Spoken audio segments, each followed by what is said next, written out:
Hello everyone, welcome to our panel, which is about mobile market overview for this year. And we have very valuable panelists, and we have Ivan from Appsflyer as gaming industry lead, and Tunahan from SocialPeta as senior account manager, and Ali from Tapas Games as product manager. Today we will talk about a bit away from the hyper casual and hybrid casual games, and we try to cover like the general events happened through this year. And first of all, I would like to mention about mergers and acquisitions, which will have a great impact for the industry. And like Take-Two acquired Zynga and Iron Source merged with Unity. We will mostly cover the part which is about Iron Source and Unity because I found it more relevant to our panel. And I would like to firstly let the panelists introduce themselves and maybe a bit about their companies and their work areas. And then after that, we will start with the discussions. Tunahan, please. Hi, everyone. My name is Tunahan. I'm the key account manager at SocialPeta. I have been working at SocialPeta for about three months. I am new at SocialPeta family. What we do is we provide marketing ad intelligence. Like you can check your competitors' ad data from global networks with our tool. We provide nearly 1.2 billion ad creatives, and we cover 5.1 million app advertisers, and we also an update system in our system. So we mostly work with publishers, game studios to help them their promotion strategies. So today we will discuss very important topics at panel, and thank you. Hi guys, thanks for coming. I am Ivan Ravovoy, and I'm industry lead, gaming and subscriptions and EMEA at Appsflyer. I have overall 14 years of experience in digital marketing, mostly on client side. And last 8 years, I dedicate myself to mobile marketing industry. So previously, I've been working at companies such Wargaming when we formed first mobile marketing team 8 years ago. Then as CMO of Verve, I built the marketing department from scratch, and we reached really nice results in around 100 million downloads.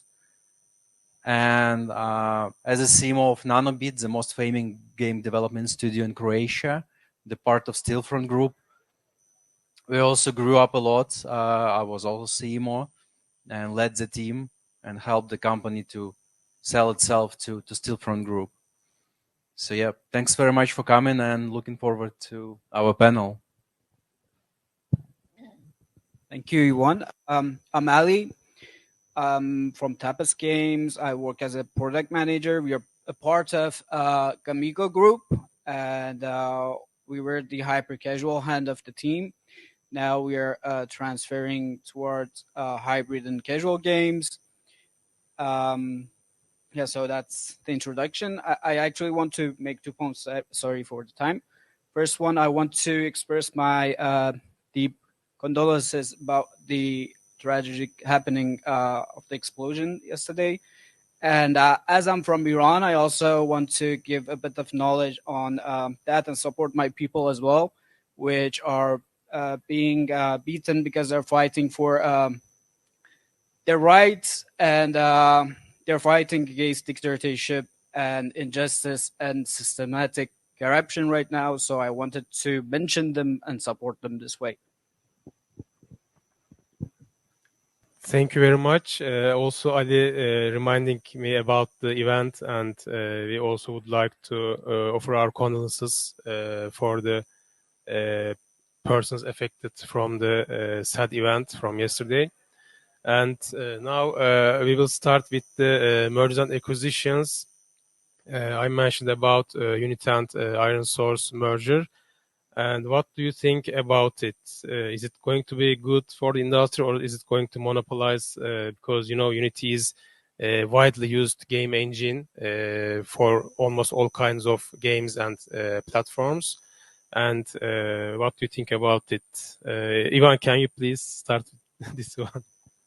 Actually, I would love to, but I don't have much to say here. I'm more from marketing industry. I mean, mostly I work in like marketing field, and it's hard for me to judge this deal, this M&A. So yeah, maybe guys would tell more. So for sure, Iron's on something special. It will not make the market monopolized because there are still different sources, and they do have specific features that Iron Source would not have. But still, they're backing up themselves with this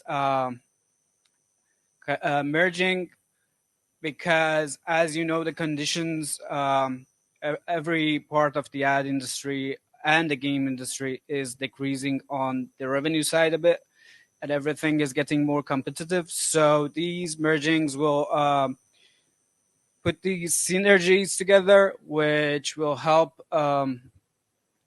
companies keep their growth at the scale. It's not like they're going to be killed if they don't merge, but it's important for them to keep scaling. So as we do have this parent company called MGI Media and Games Invest, and as the name suggests, it's a combination of ads and games, and Gamigo is the gaming hand, and the other arm is Verve Group. Thank you. So the M&A approach is also the way that it works in MGI. They do mergers and acquisitions. And the recent acquisition was acquisition of Axis in Motion, with a number of 56 million euros, if I'm not wrong. And that's a gaming company that has a lot of organic installs. So the important part for our company here, MGI mostly, is to have organic growth at scale as the market is getting more competitive. And I think that's something that Unity and the Iron Source are also looking into. Another point is the first-hand data they will use because of IDFA and all the privacy changes. It's really important to have first-hand data. I think Applovin wanted to break that deal down so he can be the one that has the most data, but that didn't happen. Okay. From my opinion, mergers and acquisitions suggest that global market thing suggests that this still holds a positive attitude to capital market, still holds a positive attitude to mobile app companies in the long run. And mergers and acquisitions, considering the economic conditions around the world, economic downturn, I think it's a great way for companies to get together and offer their best to their users. If I check the Unity and Iron Source example, for example, Unity and Iron Source are coming together to create a end-to-end platform to build for developers to build a mobile app and monetize them. So we will see that one platform will help us to create a game and publish game and monetize game. And I think this will have a great impact for mobile developers especially. They will be able to manage everything in just one platform. And I think there are some reasons for these acquisitions and mergers and acquisitions. For example, as I mentioned, and as Ali mentioned, there's an economic downturn around the world, and this could be the one reason why they are merging right now. And another reason could be especially Apple app policy. So I could say that the two main reasons are very effective in this way why they are merging. the economic downturn and the Apple's app tracking policy. So I think in the 2023 we will see like mergers and acquisitions more. And in addition to that, Unity and ironSource are familiar with these mergers and acquisitions because they also acquired another companies before, so they know the book, how to merger and acquisitions. I think they will manage these mergers and acquisitions, and it will help them to get new users, and it's very helpful, I think, considering the future. Thank you. Thank you very much. Speaking of the competition and like hard economical times, I'd like to mention about like Supercell killing two of their games this year. And what do you think about it? Is it like another age in the mobile gaming? Is it because of the overconfidence, or is it something's changing, like IPs? Maybe not much important like before. What's your opinion, Ali? Can you start, please? So to answer this one, failing, as long as it's part of a plan and you have plan for it, it's all good. If you have learnings, I think it's all good. And as you mentioned, Supercell, I don't think they are working without a plan. So that's an important thing to note. I think if we want to talk about fails, we need to actually look into a lot of indie hyper-casual developers that failed this year. Not Supercell, because Supercell knows what it's doing, and if it fails a game, it means it just didn't match their standards. It's not that it wasn't, because the games they killed did have 500,000 downloads in their soft launch. So, but we did have a flow of developers coming into hyper casual in 2021 with the hope of making a hit in 1, 2, or 3 months at most.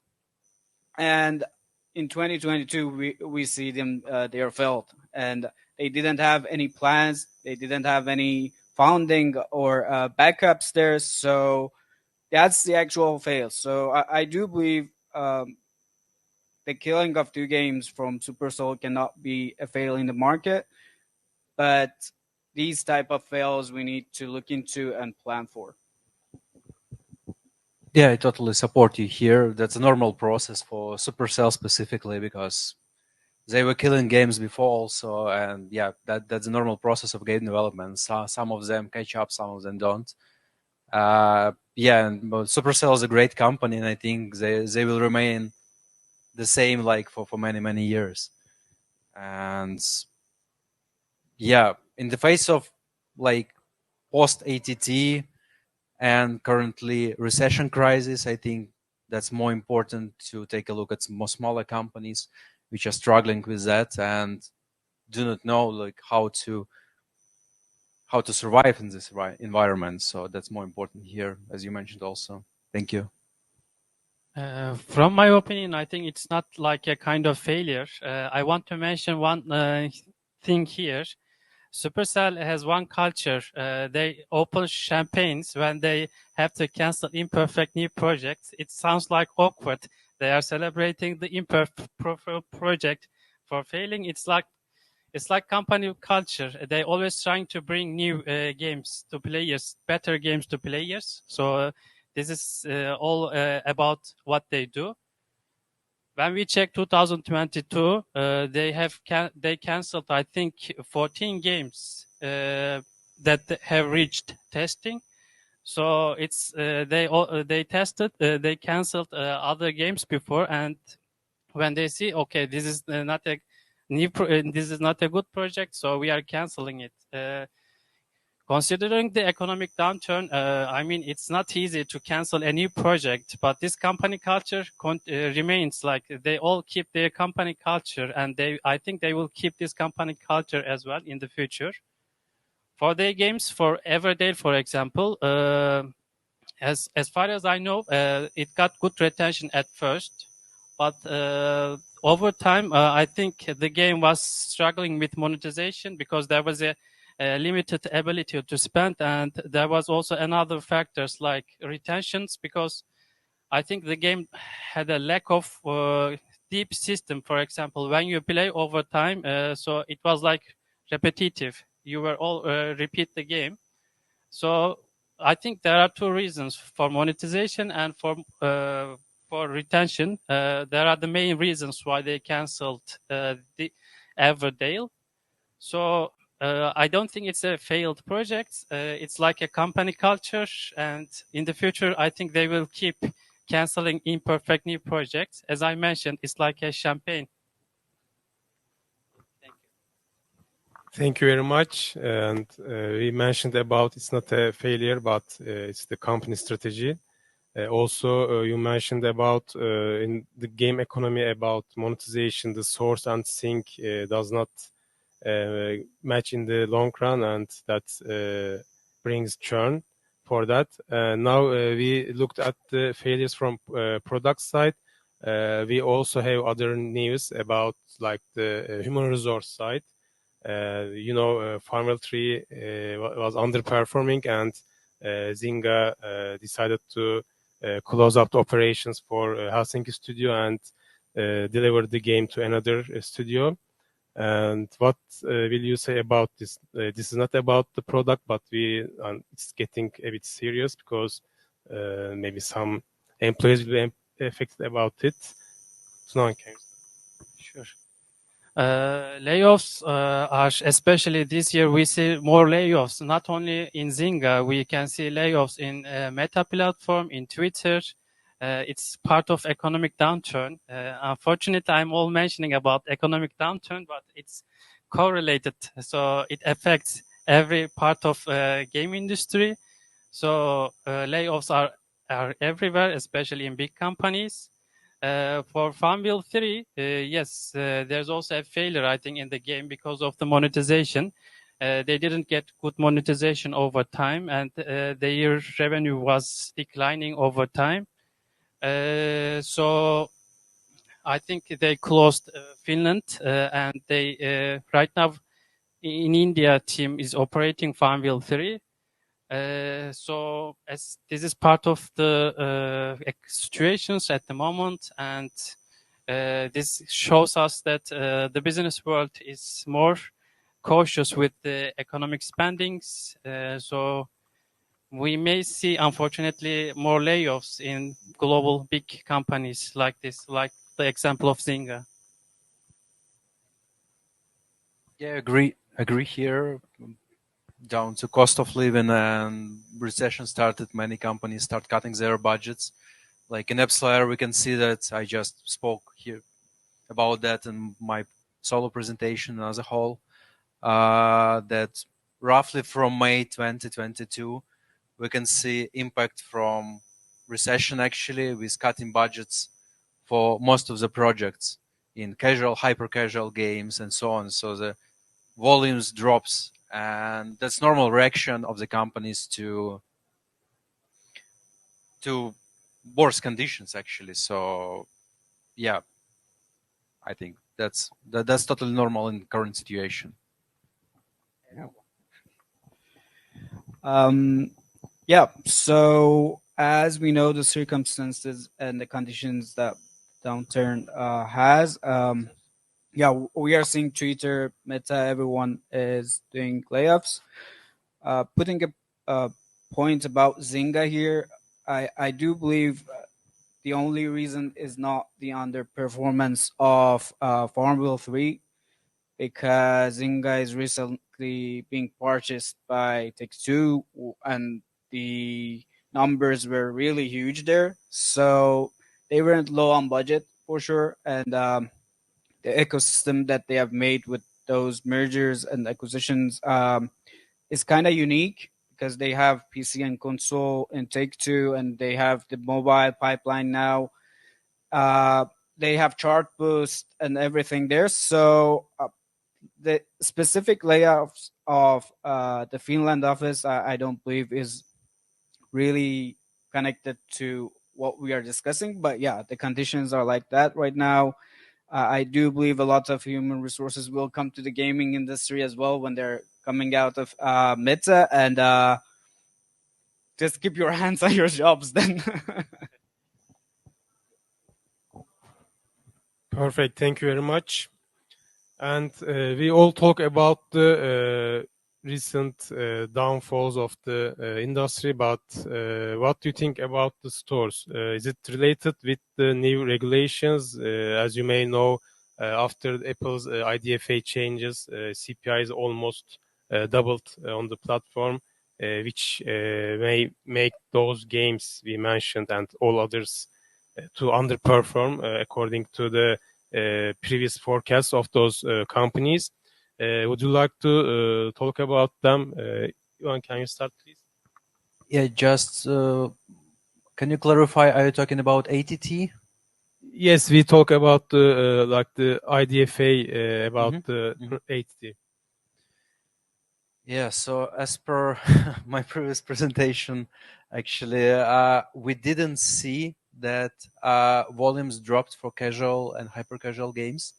At least volumes. I can say now about spend and the expenses, but volumes stayed on the same level till actually recession, till May 2022. So I would say we should worry more about recession now and how it turns out because it can be a bit longer. For example, I'm not sure. I won't expect that the economy start recovering next year. So probably it will be a tough year, of course, for the industry. But yeah, in every situation, we should seek the best and should seek for opportunities for us also. So yeah, answering your question, yeah, I think we should worry more about upcoming recession now.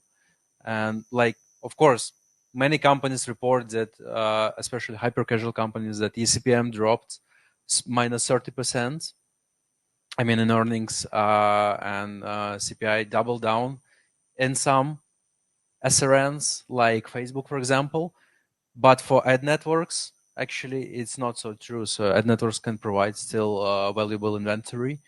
And actually, that's what happened for casual games. They left Facebook, Google, and went to ad networks.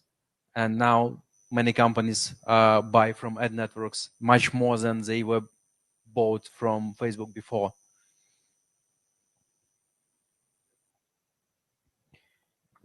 Yep. So I actually do agree with Iwan on this. The thing is that ATT did have the effect. CPMs went high mostly on iOS. At the beginning, I do believe it was, all the changes needed in the games, first of all, and then the lack of knowledge about it, because everyone was scared, like, okay, what we are going to do, and maybe a part of it wasn't on developers' side at all. It was mostly on the ad networks, and they were just spreading that fear to developers. But now I think we are getting back to a balance there, but there are other conditions that are affecting overall the CPIs. Yeah. Yeah, as per stats, I can add up that many companies figure out ATT like till October, November 2021, a year ago, and we can see that most of them recovered their volumes till the end of last year. So yeah, this year they are well prepared for ATT, and it's in history now. I mean, we all know how to work with that. For my opinion, Apple's new IDFA policy is still impacting game industry. Especially, we saw very dramatic decline for game advertisers after Apple announcing new IDFA policy. But right now, according to SocialPeta's data, we can see that advertisers are rising on iOS because this might be a sign that many game studios are adopting the new changes in Apple's policy. And of course, Apple's new policy changed, especially it had effect on like strategy games or RPG games. Targeted audience became harder than before. But when we check the casual games, like they don't have many targeted audience, so we can say that this hasn't had any more effect than like RPG games, but casual games, targeted audience. Casual games are easy to play and they are easy to learn and fun.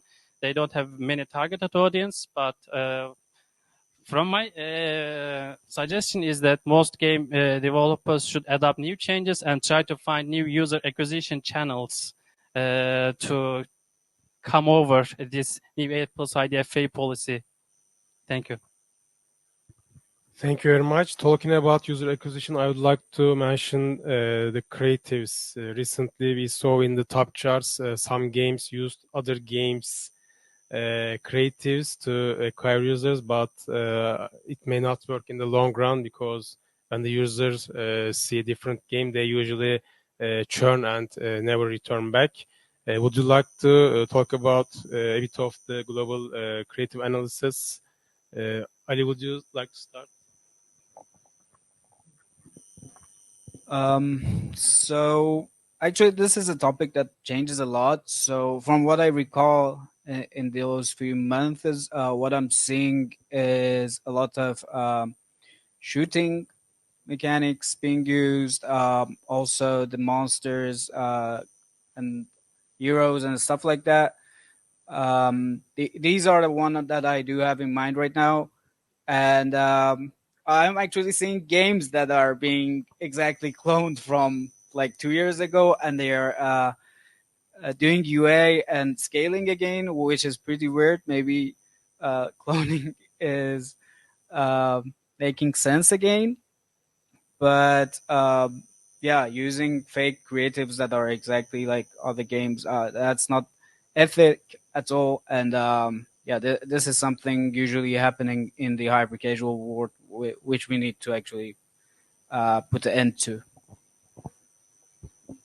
Yeah, look, that's mobile industry. It always was competitive. I would say that, and there was also copying of creatives or copying even the games. Like in mobile, it happens all the time. So we know that we know the industry we work in all. So that's the reality from one hand, because yeah, many companies use other creatives to try to gain additional users, but most of companies are more creative actually, and they use idea of the creative, so they just don't copy.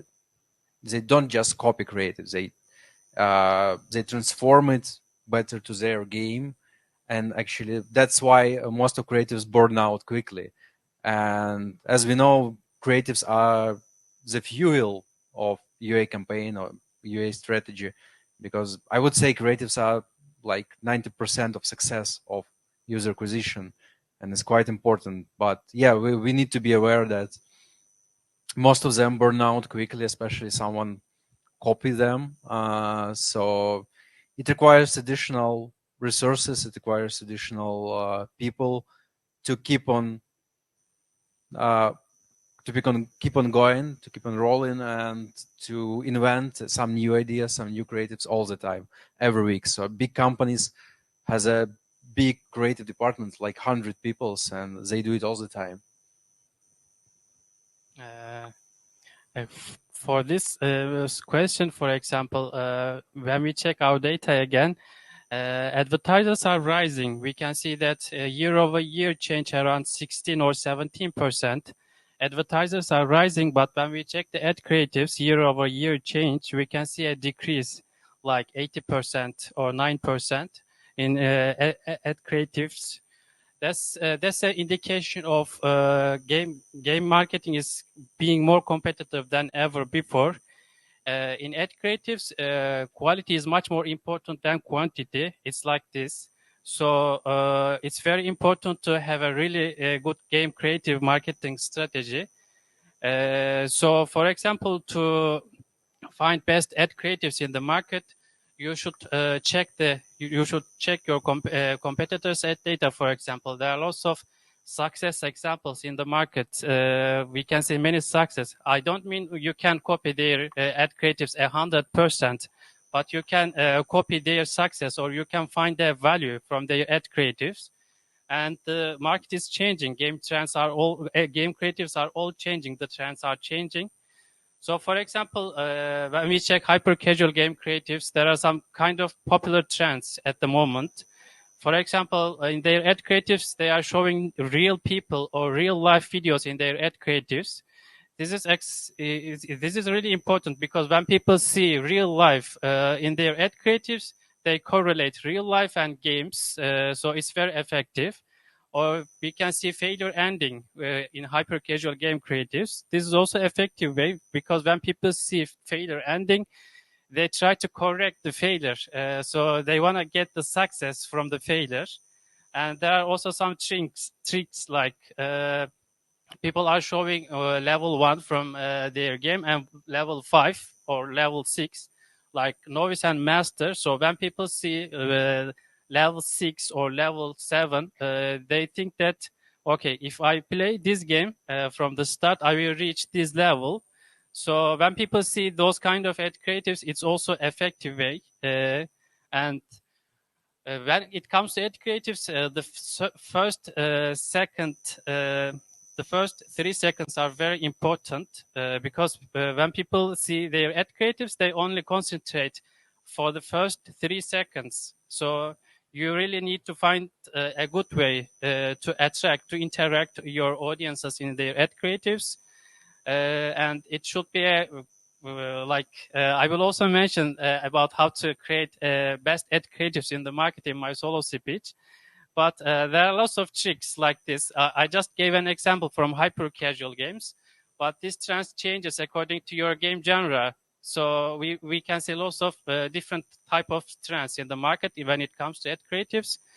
The most important thing is to check the market, check your competitors' data, and find new best trends. So that's it. Thank you very much for the examples. We all know that success doesn't come only with the UA side, also the importance of playtime and engagement needs to be covered. So what do you think about it? Like maybe you wanna give some percentage like 50-50, or maybe UA is much more important, or how shall we balance it so each department will have a good time when releasing games? Ali, could you start, please? Go on. Yeah, actually, I've been in the gaming industry for a while, and usually when company starts on the first years, marketing department and development department are not collaborating, unfortunately, and that sucks because like marketing department has their own goals, development has their own goals. They work on retention, they work on user engagement. We work, or like marketing departments work on user acquisition and decreasing the cost, increasing the margins. And sometimes our goals does not correlate. Usually they are correlate, but sometimes even we do opposite things. But the thing is, we are all connected, of course. And like in every company I've been working for, eventually we came to a conclusion first, and then to better conversation between departments.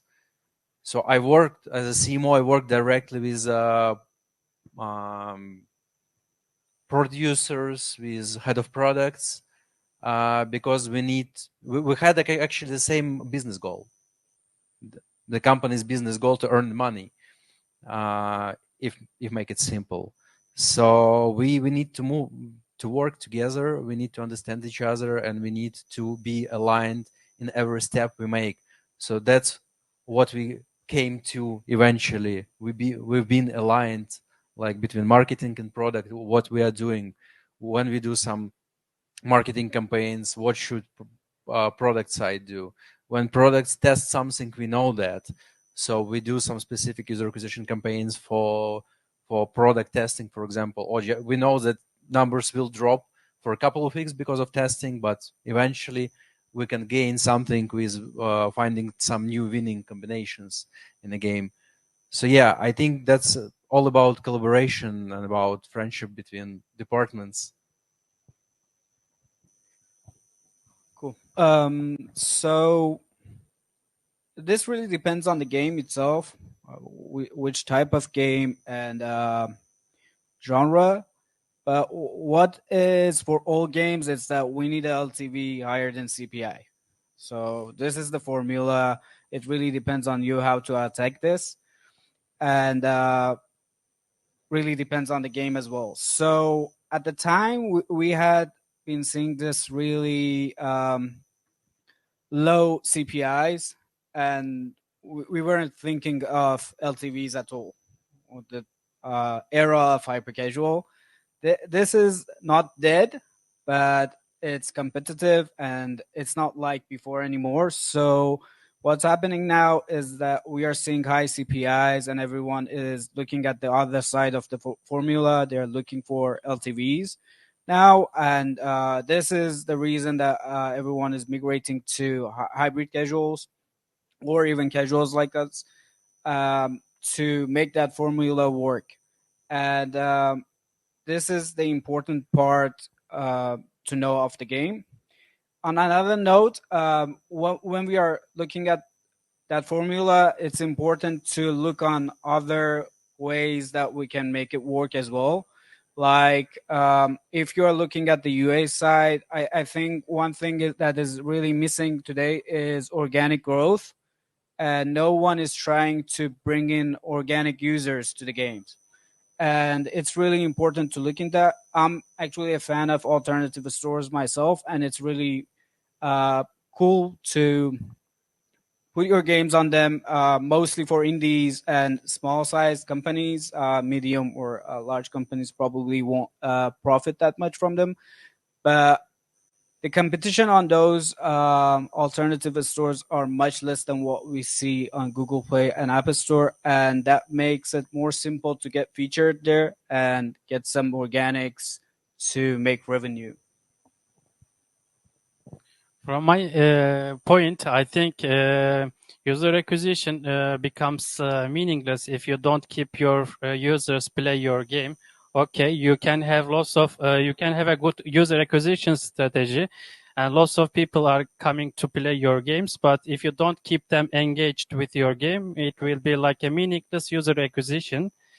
So for this, there are some tips to engage players with your game. Like, so for example, we can see some examples like you should reward your users, like opening new skins when they pass new levels, or you can announce them future rewards. If you keep playing this game, you will get this reward in the future.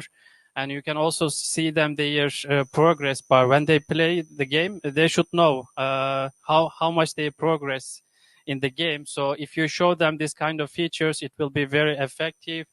And there are some other tips like social connection is very important at games. When we see especially people play games, like it's like a socialization sometimes. When people play, sometimes we can see that they play with their friends. It's like a socialization part. So you should consider about this feature as well. Like multiplayer games and social connections are very important.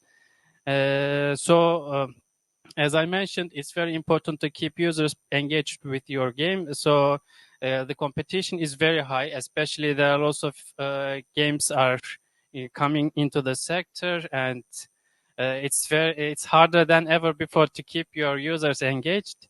But with a good strategy, you can have this success.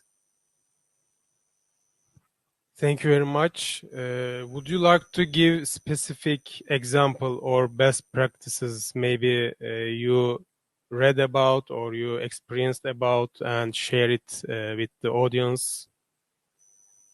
Ivan, would you like to? Yeah, we spoke a lot about creatives, and this is an important part of marketing, of course. And I think every company should think about expanding the creative departments and investing in that more because, like as I mentioned, it's a fuel of marketing and it's 90% of success. And as market becomes more and more competitive, we need more and more better creatives. And yeah, that's really important. That's really important to track your competitors, what they do, like what's new on market, to track all new trends, and be aligned with that all the time. That's really important to put attention at. Speaking about ATT and conversion values, what differs big and successful companies and smaller companies in terms of their success. So smaller companies with lower results, let's say, they use conversion values with sending actual revenue and or some events like level completed or purchase to Facebook or to other SRNs. And this strategy works, but it's not complete, I would say. So when we check bigger companies, they usually have better BI system, a lot of analytics, so they can do really nice predicts on PLTVs in order to send them via conversion values. And from what we can see, this strategy works better to predict your future revenue and send it with conversion values to SRNs. And we can see that such companies succeed more. Yeah. Actually, a good point came to my mind from what Iwan was mentioning about BI. So, as a best practice, I do believe that as the competition is getting higher and being increased, and also there is a lot of competition right now on different genres to get a good LTV with higher play times.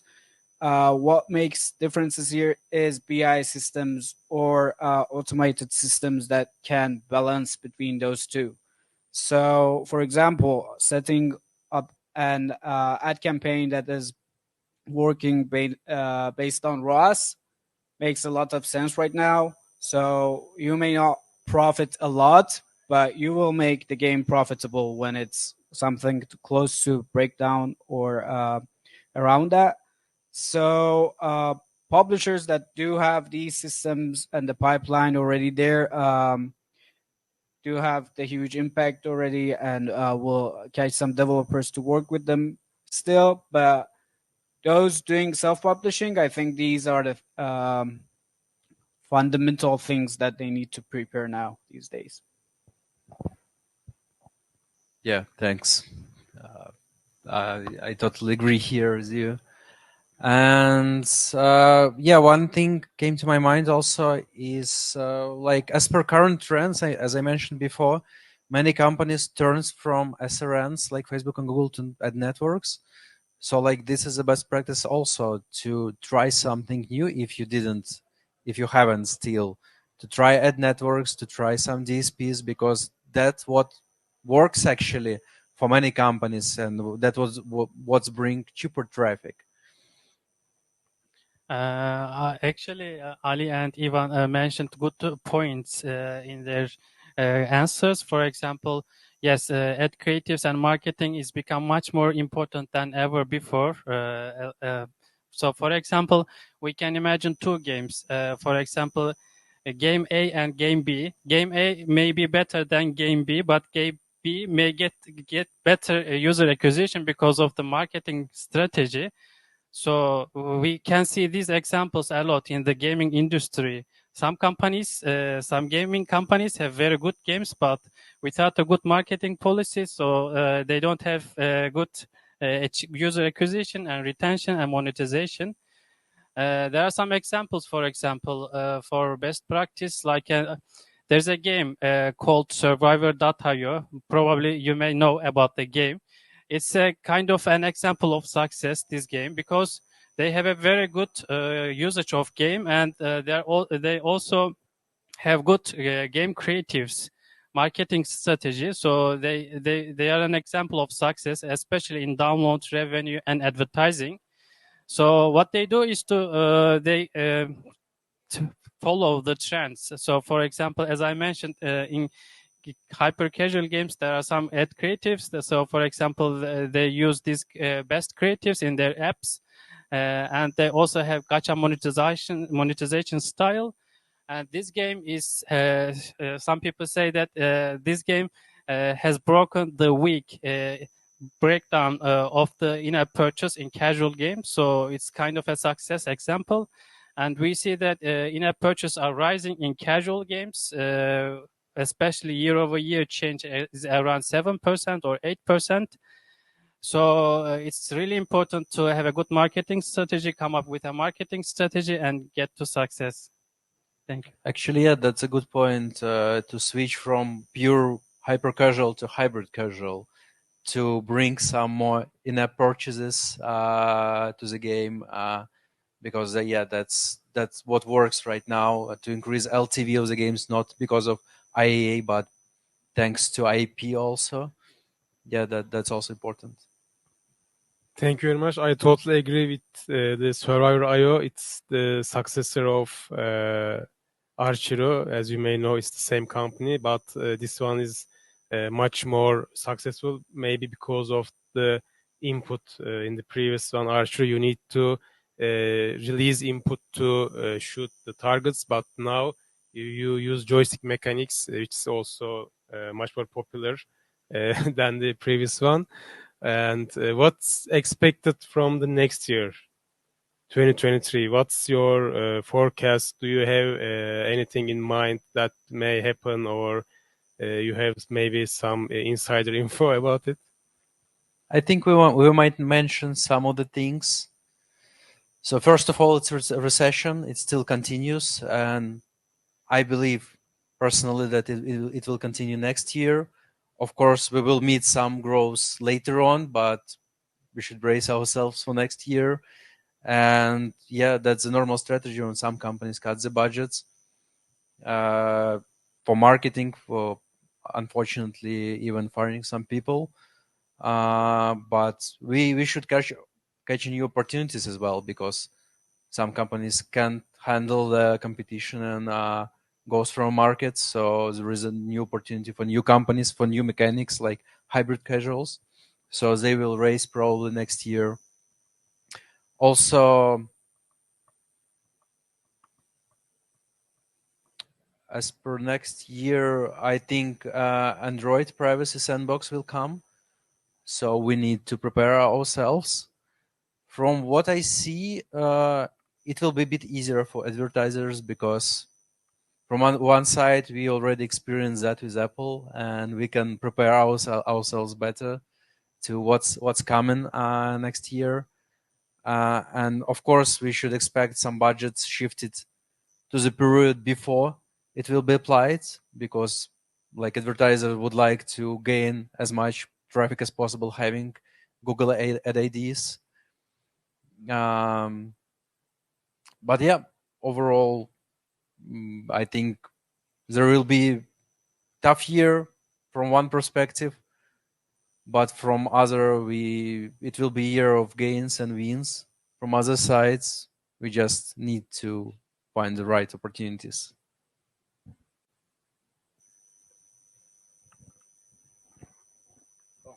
Okay, thank you. In 2023, especially I want to start from our report. When we check our report, SocialPeta report, we see that game sector is especially gaining popularity. For example, when we check downloads, revenues, and daily active users, they are all rising. In all game genres, we can see that surely say that daily active users are rising. So people play games more than ever. So I think this trend will continue in 2023. And there's also one game I want to mention, because this type of games will be popular in 2023. When we check Genshin Impact, like this game, So when you play this game from your mobile games, you see like an experience. You have an experience like you are playing in PC or consoles. So like multi-platform games will become more popular in 2023. They will gain popularity. And as I mentioned, marketing will become more important than ever before. Competition is rising. And in the market, we will see more Chinese game developers, especially. They will come up with new games. And yes, I think gaming sector is gaining popularity. So I think, yes, there's a rivalry, there's a competition, but I think everyone can stand out from this competition with a good idea and good marketing strategy. Thank you. Cool. So I think the points were covered by Ivan and Tunahan. So what I can say from the production side is only just taking these points to action and have a plan that includes fails and has a backup on the money side, which can cover those fails, and not getting into the market without any plans. They do have actually a good info and insight from their platforms and can predict what they have mentioned. But from my side and from the news, what I can say for 2023 is that with a lot of budget going through Web3, I do believe by the end of 2023 and also maybe beginning of 2024, we should see some solid results there, some products that are standing out, not these small things that we are seeing around right now. And I think some acquisitions will happen towards Web3 by that time, and we will see some big money transferring again there. Yeah, Web3 is definitely a thing, and next year we should see it more stronger. We just recently at Appsflyer we applied Web3 attribution actually, in Windows and macOS and different platforms. So that's already available. So yeah, I think it will develop soon. Perfect. Thank you very much for your opinions. I think we are almost out of time. So, do you have any questions? Yes, please.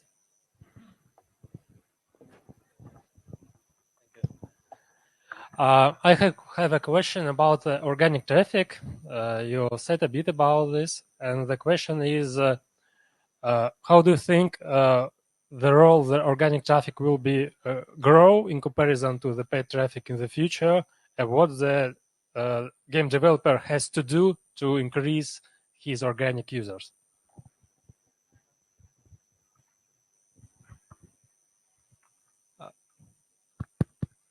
Right. So that's actually a really good one. From my point of view, if you do have an indie or a small company, I do believe organics is a really good opportunity.